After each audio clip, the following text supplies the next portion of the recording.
Emotions are data, not dictators, and the sooner you understand this, the stronger and more untouchable you become in every area of your life. Most people live like prisoners of their own emotions, being pulled in different directions by anger, sadness, jealousy, fear, or even excitement. They react without thinking, they lash out without calculating, they make decisions that compromise their future because they let a temporary feeling take the driver's seat. But here is the truth: emotions are signals. They are not steering wheels. They are meant to inform you, to alert you, to give you insight into what's happening inside you or around you, but they are not meant to control you. When you let them control you, you hand over your power. When you treat them as data, you reclaim control, you step into emotional mastery, and that is where dominance begins. Think about it this way. When you see a traffic light turn red, that light is giving you data. It's telling you to stop. But the light itself doesn't reach into your car and slam the brakes. You make that decision. You choose how you respond to that information. Emotions work the same way. Anger tells you something feels unfair. Fear tells you something feels unsafe. Sadness tells you there's been a loss. Excitement tells you something valuable is ahead. But none of these emotions are supposed to dictate your response. You are supposed to process them, interpret the information, and then decide what the smartest move is. The people who fail in life, the people who constantly self-sabotage, are the ones who let the emotion itself drive their decisions. They confuse data with direction. They confuse feelings with facts. And that mistake destroys them. Let's look at anger as an example. Someone disrespects you, humiliates you, or undermines you, and instantly you feel that heat rising. Your heart rate spikes. Your breathing changes. Your body is primed to fight or argue. That anger is data. It's telling you that your boundaries have been crossed. But if you let that anger dictate your reaction, you might yell, lose control, say something reckless, or damage your credibility. That's what most people do. They give in to the dictator of emotion, and in that moment, they hand over control. But the person who treats anger as data takes a pause. They recognize what the anger is signaling, and instead of letting it dictate the reaction, they strategically decide how to respond. That's power. That's emotional mastery. The same goes for fear. Fear tells you there's potential risk ahead. Most people let fear paralyze them. They don't start the business, they don't speak up in the meeting, they don't defend themselves, they don't walk away from toxic people because fear dictated their choice. But fear is just data.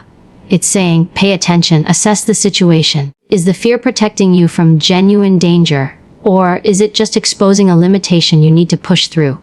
When you treat fear as data, you can analyze whether the threat is real or imagined. And once you separate the two, you step forward with calculated confidence, not with paralysis. Even happiness and excitement can be dictators if you let them. How many people have fallen into traps because they were overly excited, overly trusting, overly eager to feel good in the moment? They spent money they didn't have, trusted people who didn't deserve it, committed to things they weren't ready for. Emotions like excitement can trick you into making poor decisions if you treat them like commands instead of signals. Data is neutral.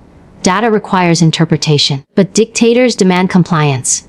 And if you live under the dictatorship of emotion, you will always be at the mercy of the moment. The difference between those who dominate their lives and those who are dominated by others comes down to this exact principle. Emotional mastery doesn't mean suppressing your feelings. It doesn't mean pretending you don't feel pain, fear, or anger. It means acknowledging the feeling, analyzing it, and then deciding what to do with it. Emotions give you information, but your brain gives you strategy. Your emotions say something's wrong here, but your mind decides how to fix it. Your emotions say this feels good, but your mind decides if it's actually good for you long term. Your emotions say strike back, but your mind decides if striking back builds power or weakens it. That gap between emotion and decision is where dominance lives. This is why detachment is so powerful. When you detach from the dictator of emotion, you don't lose passion, you don't lose intensity, you gain control. You gain clarity. You gain the ability to see what's really happening instead of being blinded by your own reaction. People will try to manipulate you by playing on your emotions. They will try to get under your skin, provoke your anger, feed your fear, or lure you in with flattery. But when you see emotions as data, those tactics fail. You can read the information without being controlled by it. You can acknowledge anger without lashing out, acknowledge fear without retreating, acknowledge flattery without being fooled. That's how you stop being a pawn and start being a strategist. Every time you face a high-pressure situation, remind yourself emotions are signals, not commands. They can alert you, but they can't control you unless you let them. Your job is to listen, assess, and then decide with logic and strategy. This is not about being emotionless, it's about being emotionally disciplined. Discipline gives you freedom, discipline gives you strength, and discipline makes you untouchable. When you treat emotions as data, you move from chaos to clarity, from reaction to response, from weakness to dominance. That is the art of emotional mastery, and it begins with refusing to bow down to the dictators inside you, because you are the one who decides how you move, and no emotion, no person, and no circumstance gets to take that power away from you. Detachment is not about becoming cold, heartless, or indifferent. It is about creating space between what happens around you and how you choose to respond. Too many people think detachment means you stop caring, but in reality it means you stop letting external circumstances dictate your inner world.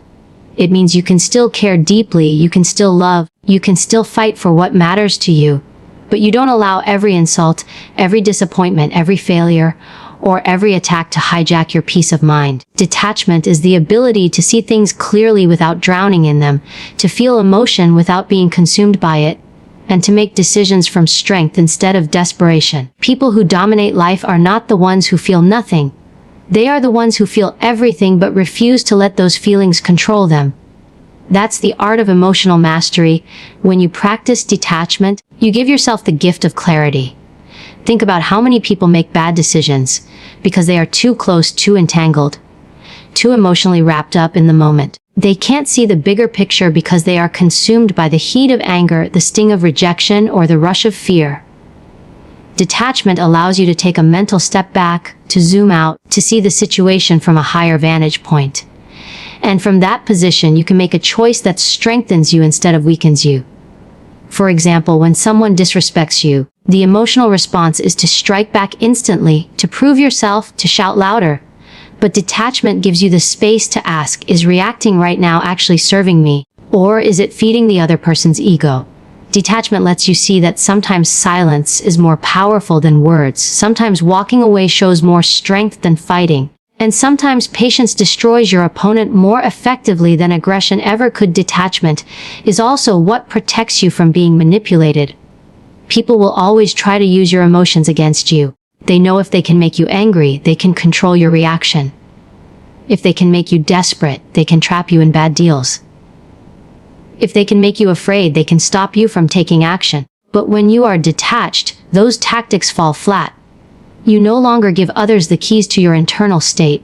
They may try to provoke you, but you see their attempt for what it is, and because you are not emotionally entangled, you cannot be easily swayed. Detachment strips manipulators of their power. The moment they realize they can't get under your skin, they lose leverage. And that's how you dominate without even having to fight. But let's be clear, detachment doesn't happen by accident.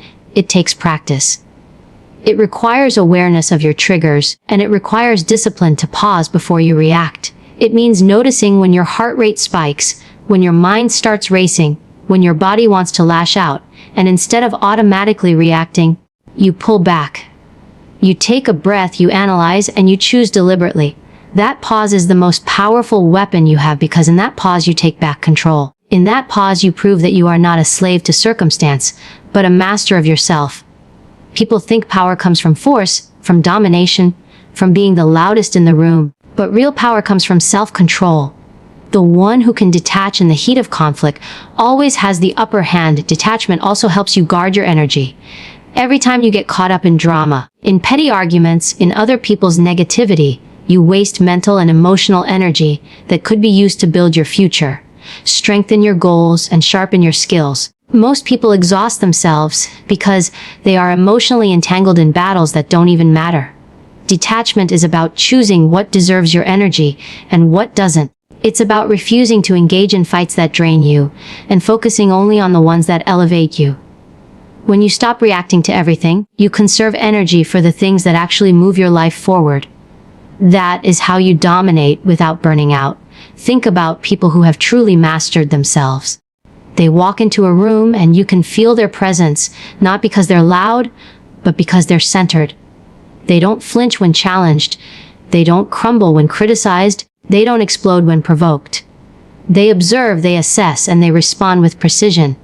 That level of composure comes from detachment. It comes from knowing that nothing anyone says or does has the power to shake your identity unless you give it permission. Detachment is not weakness. It is unshakable strength because it means you are rooted in yourself and not at the mercy of the chaos around you. There's also freedom in detachment. When you stop clinging to outcomes, when you stop obsessing over how people see you, when you stop needing everything to go your way, you liberate yourself. You stop being controlled by fear of loss, fear of judgment, fear of failure. You realize you can handle disappointment, you can handle rejection, you can handle whatever life throws at you. And because of that, you move with more confidence.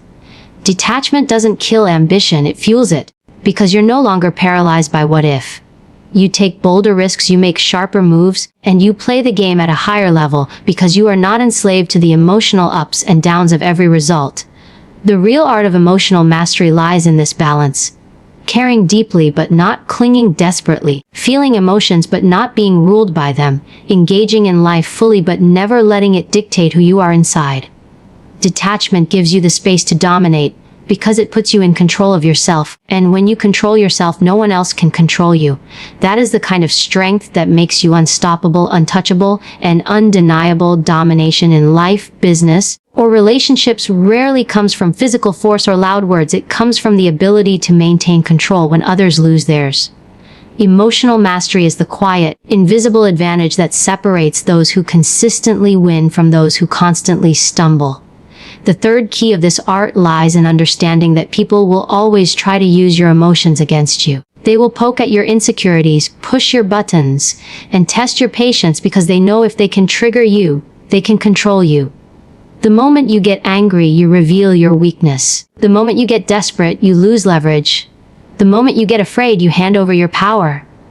And the only way to protect yourself from this manipulation is through detachment. When you learn to detach, you stop giving people the blueprint to your emotional system. Think about how predators in nature hunt. They look for signs of weakness, hesitation, fear. Humans do the same thing, only they do it with words, actions, and subtle tactics. They will insult you just to see if you break. They will pressure you just to see if you fold. They will try to confuse you just to see if you second guess yourself. And the truth is, if you react, you give them exactly what they want. That's why detachment is a shield. It protects you from being baited into traps designed to control you. By maintaining composure, you send the message that nothing they do can get under your skin, and that realization makes them powerless against you. But detachment isn't about ignoring your emotions or pretending they don't exist. It's about discipline. It's about creating space between stimulus and response. Most people collapse the two. Something happens and they react instantly. Someone insults them, they fire back. Someone challenges them, they explode. Someone rejects them, they spiral. That is emotional slavery.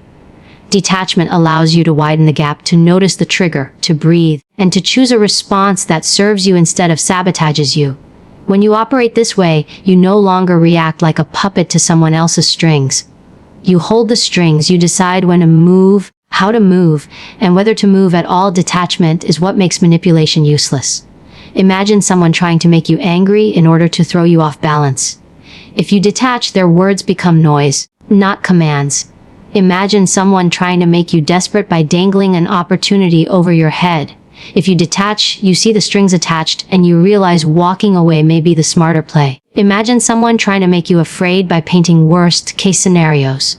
If you detach, you see fear for what it is, an illusion, and you act on logic instead of panic. That's why the person who is emotionally detached always has the upper hand, because they cannot be moved against their will. This principle is especially important in high-stakes situations. Negotiations, confrontations, competitions.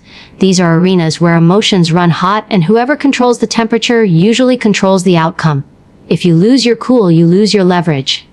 The one who remains calm, measured, and detached not only sees more clearly but also unnerves the opponent. They expect you to react. They want you to react. But when you don't, when you sit steady while they grow emotional, it's like holding a mirror up to them. Their lack of control becomes obvious, their weakness exposed, and your power multiplies without you lifting a finger. Another critical part of detachment is not confusing silence with passivity. Detachment doesn't mean you do nothing. It means you do the right thing at the right time. Sometimes that means responding with strength. Sometimes it means walking away.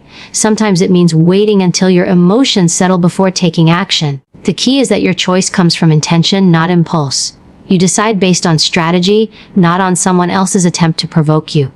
That is emotional mastery in practice, and it's why people who master detachment dominate without even appearing to fight. And here's the truth most people miss: detachment is intimidating. When people realize they can't provoke you, they lose interest in trying.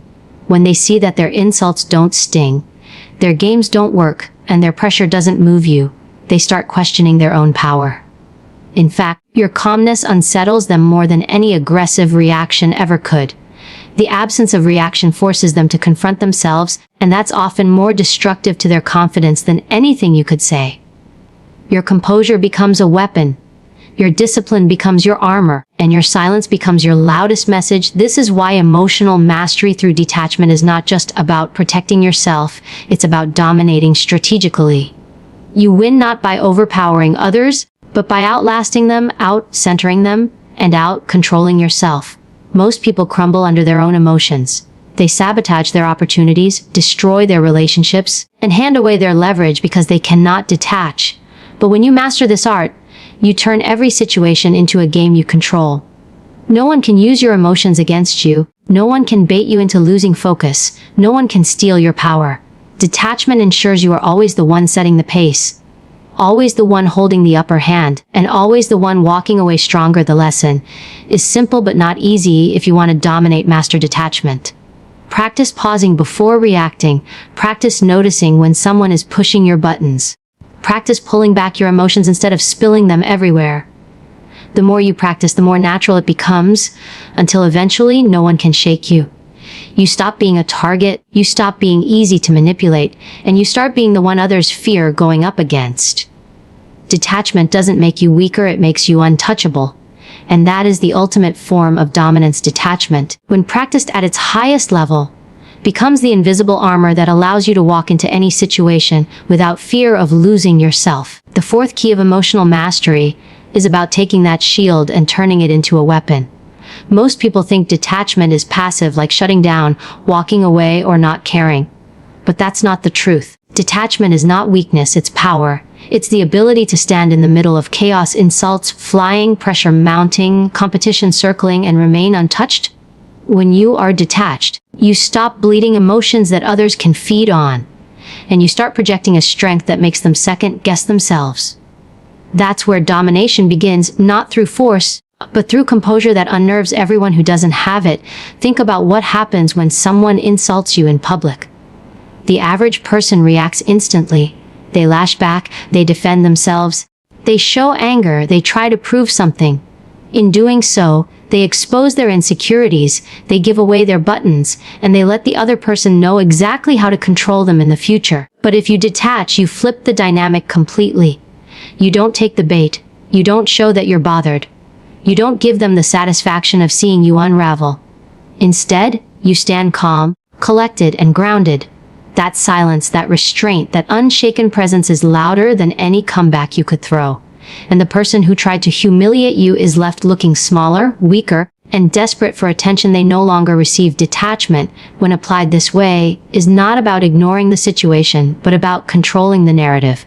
You see, people expect conflict to escalate. They push you to get a reaction, and when you don't give it, it throws them off balance.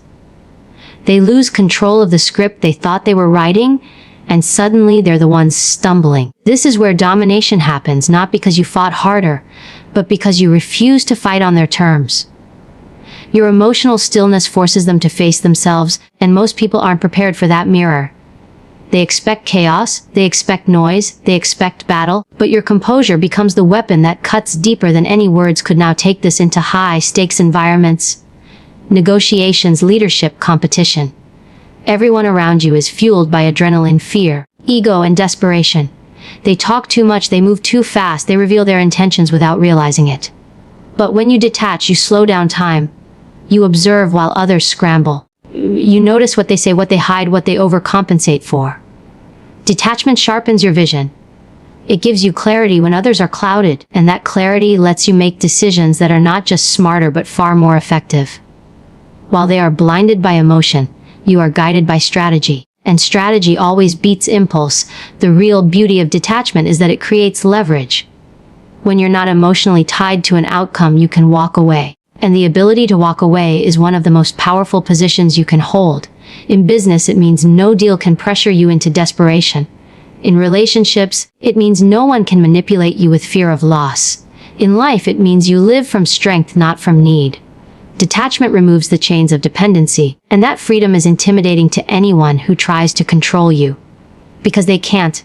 They realize they have no hold, no leverage, no hook to sink into you. And that realization destroys their confidence while amplifying yours. Detachment also teaches you to respond with precision instead of reaction. Let's be clear. Detachment doesn't mean silence forever. It means silence until you've chosen the response that benefits you most. Maybe that response is action, maybe it's walking away, maybe it's one sentence that ends the game entirely. The difference is that you chose it, not your emotions. That's what separates leaders from followers, masters from pawns. The pawn reacts to every move made against them. The master waits, watches, and moves when it matters most. Detachment puts you in the position of the master, always playing the long game while others exhaust themselves in the short one. Here's the truth. People who can't control their emotions will always try to control yours. That's why detachment is not just self-defense, it's offense. It's how you turn the tables on manipulators, critics, and competitors without ever raising your voice. They throw their energy at you, expecting to destabilize you, but when you remain unmoved, it bounces back and destabilizes them. They see that their tactics don't work on you, and that realization is what shatters their confidence. They are left exposed, vulnerable, and powerless, while you remain strong, calm, and in control. That is how you dominate, through mastery of yourself, not control of others. And let's be real, this is not easy. It takes discipline, it takes awareness, it takes practice. It requires you to notice when you're being baited, when your emotions are rising, when your instinct is to lash back. It requires you to breathe, to pause, to remember that power is not in reaction, but in restraint. Every time you choose detachment over impulse, you strengthen your emotional armor. Every time you refuse to let someone pull you into chaos, you reinforce your dominance. Over time, this becomes who you are: steady, unshakable, untouchable. Detachment isn't coldness, it isn't apathy, and it isn't about not caring. It's about caring on your terms, not theirs. It's about deciding where your energy goes and refusing to waste it on people or situations that don't deserve it. It's about showing up with strength, clarity, and composure in a world that thrives on chaos, manipulation, and weakness. And when you live this way, you don't just protect yourself. You intimidate, you unsettle, you dominate. Because in a world where everyone is ruled by their emotions, the one who masters detachment becomes unstoppable. The fifth keynote of emotional mastery is understanding leverage, and this is where detachment evolves from just an internal shield into an external advantage that shifts power in any situation. Leverage is the ability to create options for yourself and remove dependency on others, and detachment is the foundation that makes it possible. When you no longer cling to outcomes, people, or approval, you step into a position where nothing can be taken from you because you are not chained to it. That freedom intimidates those who rely on manipulation or control, because their tactics only work on people who fear loss.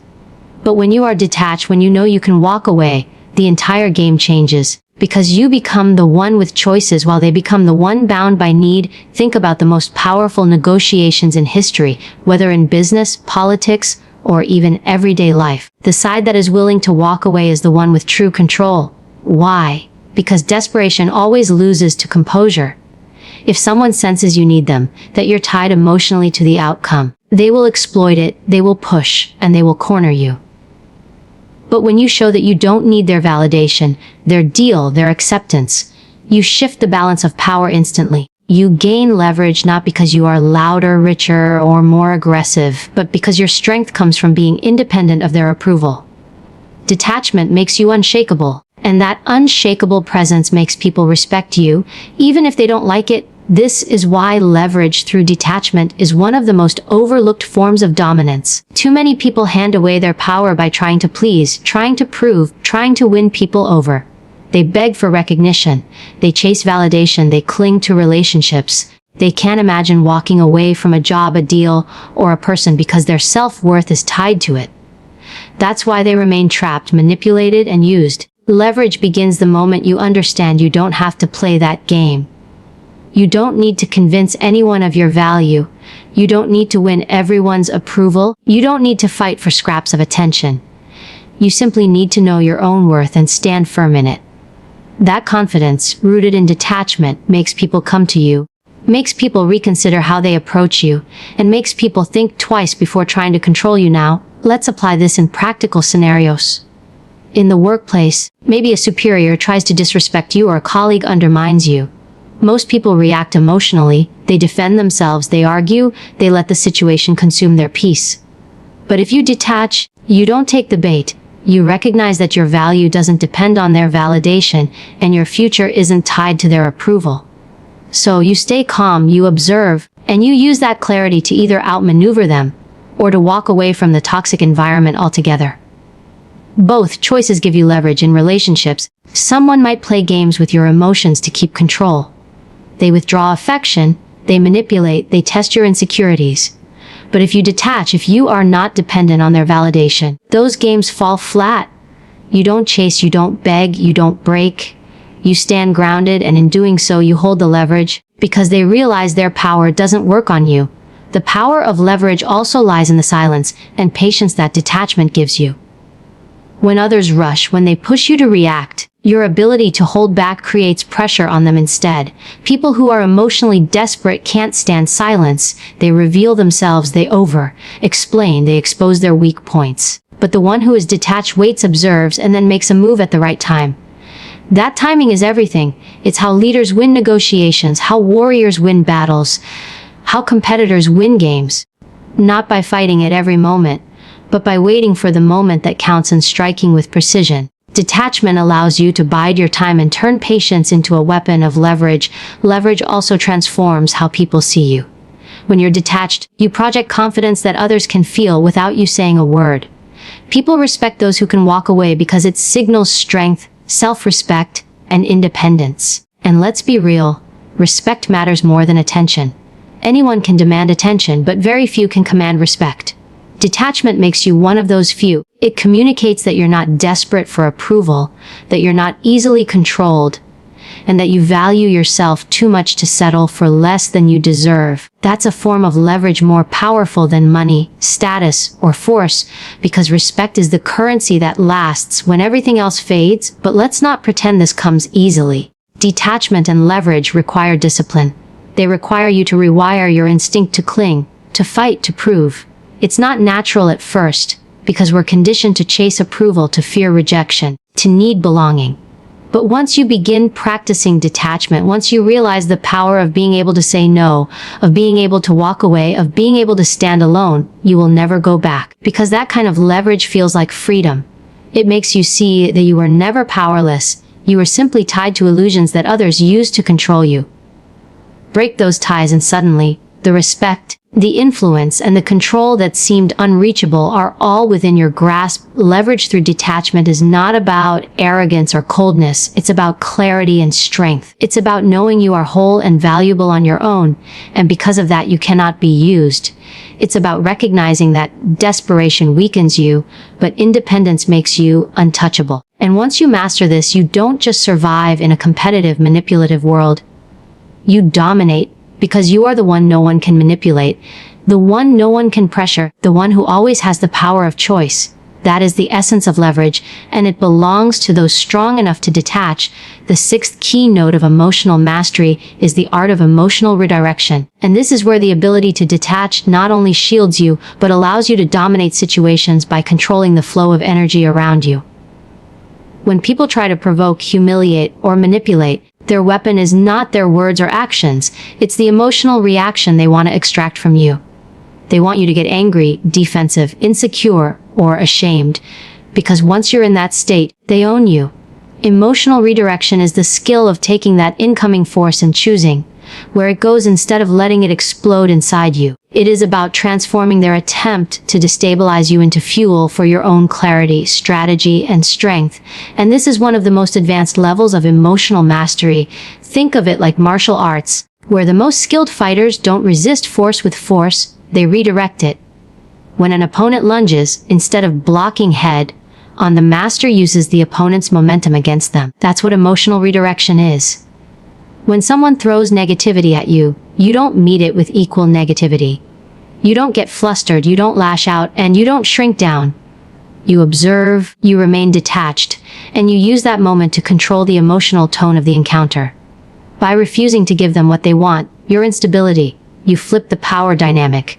Suddenly, they're the one exposed because their tactics only work when you play into their hands. By mastering redirection, you disarm them without ever raising your voice or losing your composure. Here's the thing, most people don't realize how predictable their reactions are.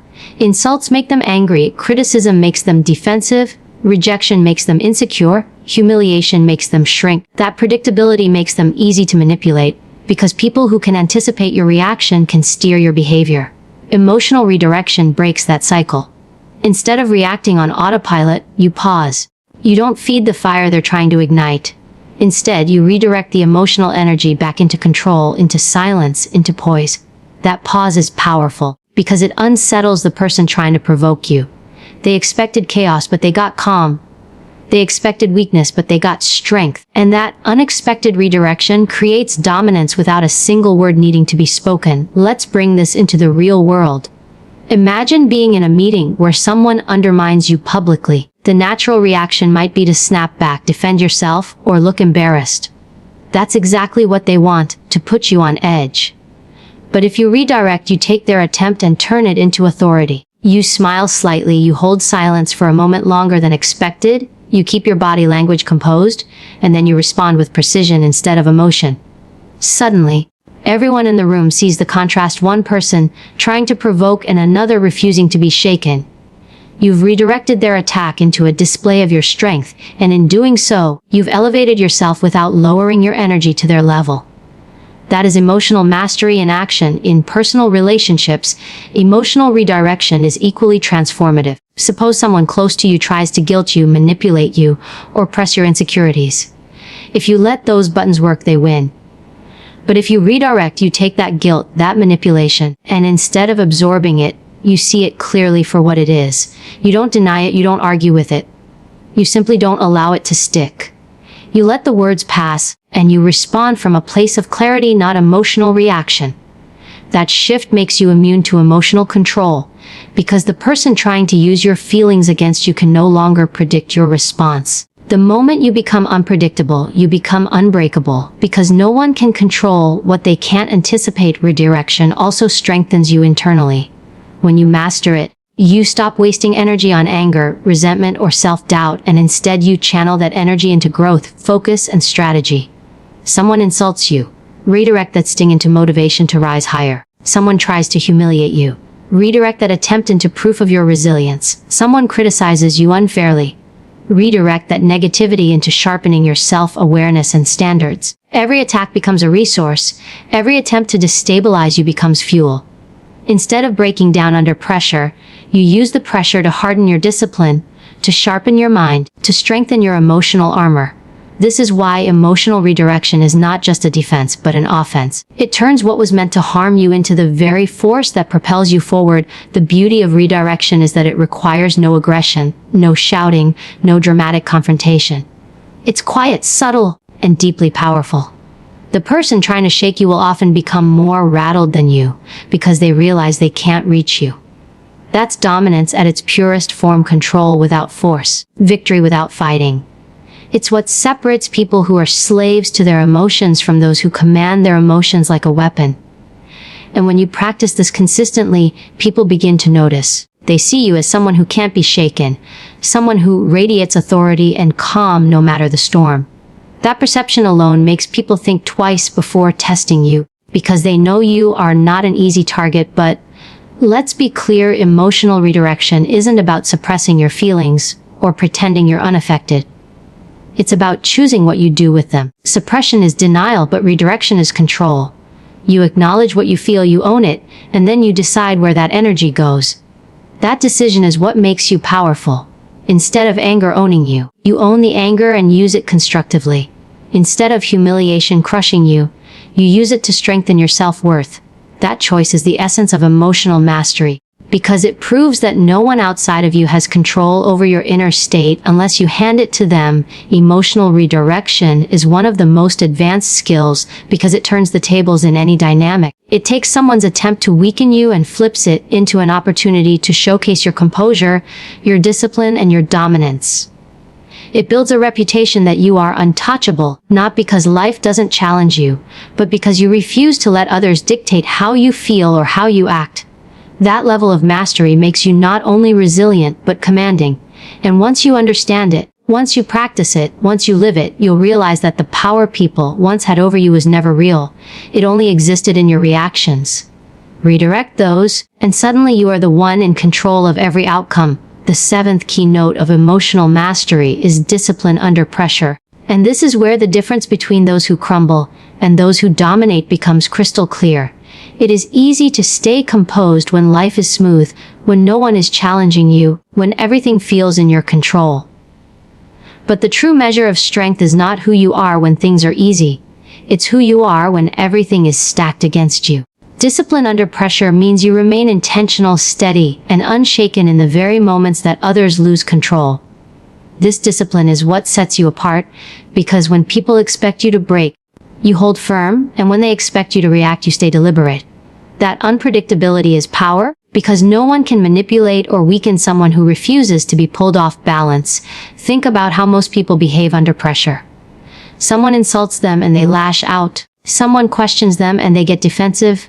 Someone humiliates them and they shrink down. These are automatic, conditioned responses that hand control over to the other person. Discipline under pressure means breaking this cycle.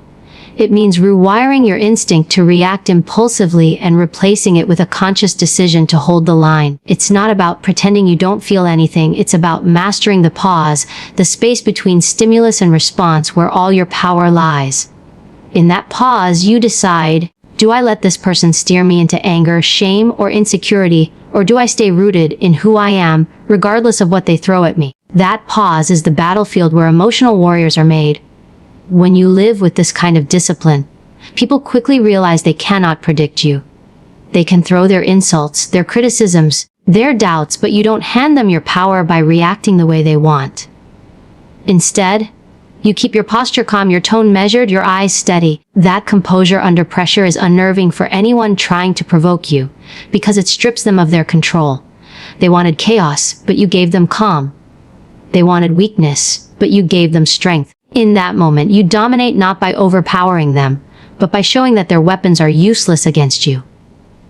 And the more you practice this discipline, the stronger it becomes, until people begin to recognize that you are not someone to test lightly. Now let's talk about why discipline under pressure is so hard for most people. It's because emotions are powerful, and when triggered, they flood your system with adrenaline, cortisol, and impulses that scream at you to react. Anger wants to erupt, fear wants to retreat, insecurity wants to shrink. Most people obey these impulses without question, because they've never trained themselves to override them. Discipline under pressure is the training that rewires your brain to see these impulses, acknowledge them, and then choose differently. It's like training a muscle. The more you practice holding steady under pressure, the stronger that muscle gets. And just like physical strength, emotional discipline becomes part of who you are, until it is automatic to stay composed in the storm. This discipline doesn't just protect you from being manipulated, it elevates your authority. Imagine being in a heated argument and you are the only one who doesn't raise your voice. Or being in a negotiation where everyone else is frantic, but you stay calm and deliberate. Or facing someone trying to humiliate you in front of others, and instead of reacting, you respond with clarity and control. People notice that. They see someone who cannot be rattled, someone who commands themselves, and by extension, commands respect. Discipline under pressure earns you influence, because authority always belongs to the one who stays calm when others lose themselves. That's why the most powerful leaders, fighters, and negotiators are those who remain composed when the stakes are highest. But let's go even deeper. Discipline under pressure is not just about how you deal with others, it's also about how you deal with yourself. When life hits you with setbacks, rejection, or loss, the pressure to give in, to collapse, to quit is immense. Emotional mastery means you hold discipline even there. You don't let the storm inside drag you into despair or rash decisions. Instead, you stay anchored to your values, your vision, your higher self. That discipline is what allows you to keep moving forward when others are paralyzed. It is the quiet strength that keeps you from making emotional decisions that you'll regret later. It is the difference between self-destruction and self-command. And that difference determines whether you rise or break. Think of discipline under pressure as the ultimate shield. Every time someone tries to provoke you, every time life tries to overwhelm you, your discipline is what stands in the way. It doesn't mean you feel nothing. It means you refuse to let what you feel dictate what you do. That's true strength, not the absence of emotion, but the mastery of it. And the more disciplined you become, the free you are because no one else can control your state of mind. That freedom is power because once you can't be manipulated emotionally, you become untouchable. People can throw chaos your way, but you remain unbroken, steady, immovable. That steadiness intimidates, inspires, and commands all at the same time. Discipline under pressure is the mark of someone who has detached from the need for approval, validation, or reaction. You don't need to prove yourself in the moment. You don't need to win the argument. You don't need to strike back. Your strength is in your restraint, because restraint is what keeps your power intact. Those who lash out spill their energy everywhere, but those who hold steady conserve it, control it, and use it with precision. That's why discipline under pressure is not weakness. It is the highest form of strength.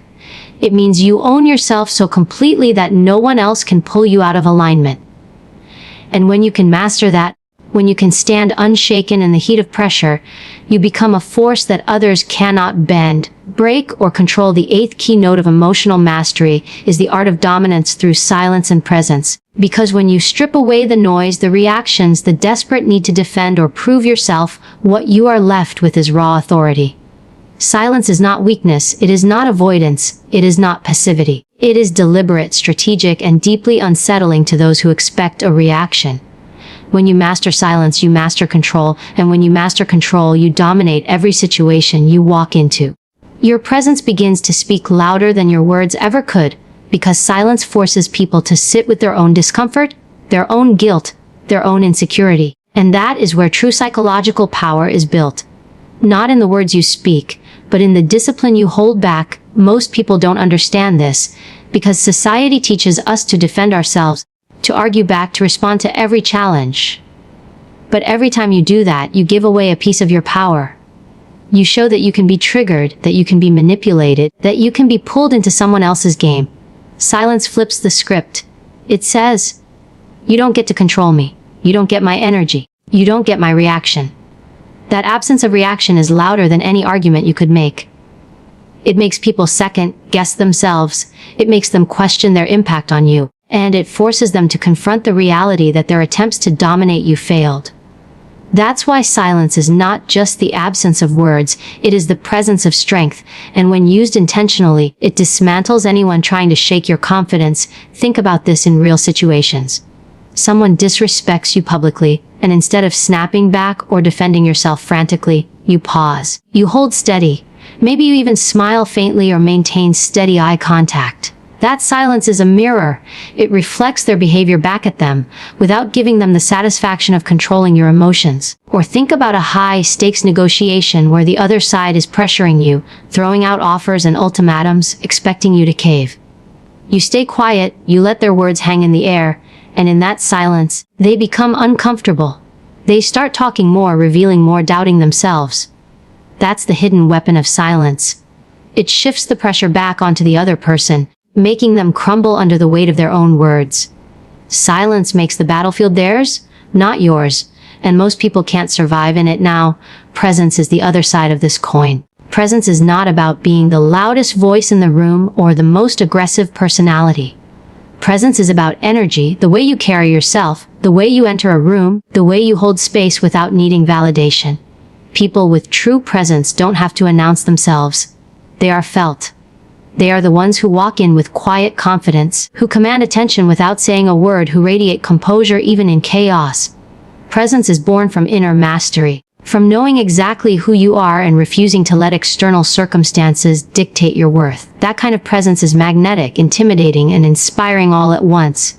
It makes people stop, notice, and adjust themselves around you, because they sense they are in the presence of someone unshakable. Silence and presence together create an aura of dominance that words could never achieve. Words can be argued with, twisted, or ignored, but silence cannot be escaped and presence cannot be denied. When you pair the two, you become someone who doesn't just participate in situations. You control them without effort. You turn conflict into discomfort for the other person. You turn pressure into their own undoing. You turn attacks into wasted energy. That's the kind of power that doesn't need to shout, doesn't need to prove, doesn't need to explain. It simply exists, and in its existence, it commands. People feel it, they respond to it, and they respect it, even if they don't want to. That's what emotional mastery looks like at its peak: dominance without aggression, control without chaos, influence without force. The reason silence and presence are so effective is because they are rare. Most people lack the patience to sit in silence. They rush to fill it with nervous words, with over-explanations, with desperate attempts to be understood. Most people lack the confidence to carry true presence. They either shrink down to be invisible or puff themselves up in fake bravado. Silence and presence require deep self-mastery, because they are built on security from within, not validation from without. And when you develop them, you automatically separate yourself from the masses, because you no longer play the same games as everyone else. You stand apart, and people recognize that. Even if they can't articulate why, they just feel it. They feel your steadiness, your authority, your unshakable center. But let's not confuse this with arrogance. Silence and presence are not about belittling others or trying to look superior. They are about refusing to let yourself be pulled into emotional traps, and about embodying a level of strength that doesn't need to prove itself. That's why they are so intimidating to insecure people. Because insecure people thrive on reaction, on chaos, on pulling you down to their level. When you refuse to give that to them, when you remain silent and grounded, you reveal their weakness. They crumble because they realize their power doesn't work on you.